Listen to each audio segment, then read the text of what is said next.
কিশোরগঞ্জ সদর উপজেলার ১৪শত ইউনিয়নের ২ নম্বর ওয়ার্ডের পাগলাকান্দা গ্রামে সম্প্রতি চুরি ডাকাতি সন্ত্রাস এবং জুয়া ও মাদক সংশ্লিষ্ট অপরাধ ব্যাপক হারে বৃদ্ধি পাওয়ায় চরম উদ্বেগে এলাকাবাসী। বিস্তারিত দেখুন সোহানুর রহমান বাপ্পির প্রতিবেদনে।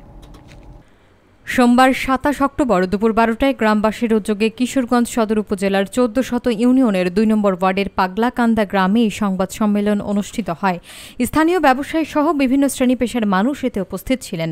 সংবাদ সম্মেলনে বক্তারা সাংবাদিকদের জানান, সাম্প্রতিক সময়ে এলাকায় চুরি ডাকাতি, মাদক কারবার এবং জুয়ার আড্ডা আশঙ্কাজনকভাবে বেড়ে যাওয়ায় সাধারণ মানুষ চরম নিরাপত্তাহীনতায় ভুগছেন।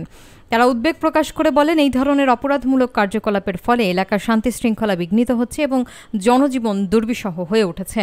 পরিস্থিতি নিয়ন্ত্রণে আনতে এবং অপরাধ দমনে প্রশাসনের জরুরি হস্তক্ষেপ দাবি করেন এলাকার সাধারণ জনগণ। তারা উল্লেখ করেন, দ্রুত কঠোর পদক্ষেপ নেওয়া না হলে এলাকার পরিস্থিতি আরও খারাপের দিকে যেতে পারে। যে ছেলে চুরি ডাকাতি, এদের জন্য আমরা সমাজে সুষ্ঠুভাবে আমরা বসবাস করতে পারছি না। মাদকাসক্ত যে আমাদের যুব সমাজ বর্তমান ওরা এলাকার জন্য এত ভয়ঙ্কর হয়ে উঠছে, পাড়া প্রতিবেশী অত্র অঞ্চলের মানুষ নিরাপত্তাহীনতায় ভুগতেছে।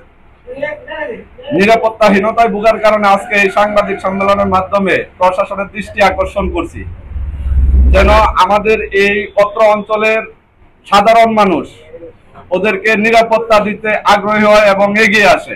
এই জন্য সরকার এবং কিশোরগঞ্জ জেলা প্রশাসনের দৃষ্টি আকর্ষণ করছে। অল্প কিছুদিন আগে এই পাশের চা দোকানে সব মালামাল নিয়ে গেছে, এইগুলি আমরা খোঁজ খবর পাইছি। শুনেন, মাদক ব্যবসায়ী সাদ্দাম, পিতা বাবর আলী মৃত, জীবন পিতা আব্দুল হাই, শান সুলতানপুর, মঞ্জিল পিতা খুরশিদ, এই জহিরুল পিতা আব্দুল সত্তার, সাংফার প্রবন্ধ, মারুফ পিতা বাবুল, সাংফার প্রবন্ধ, হৃদয় পিতা নজরুল, সাং সুলতানপুর।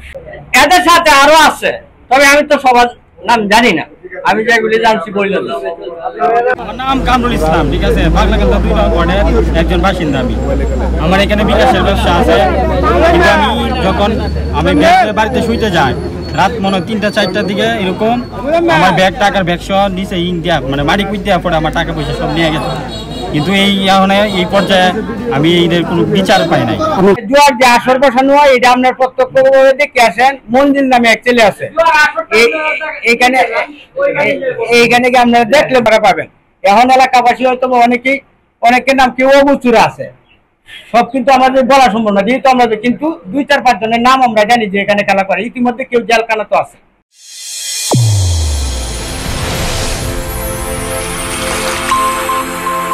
চ্যানেল A1 হৃদয়ের স্পন্দন।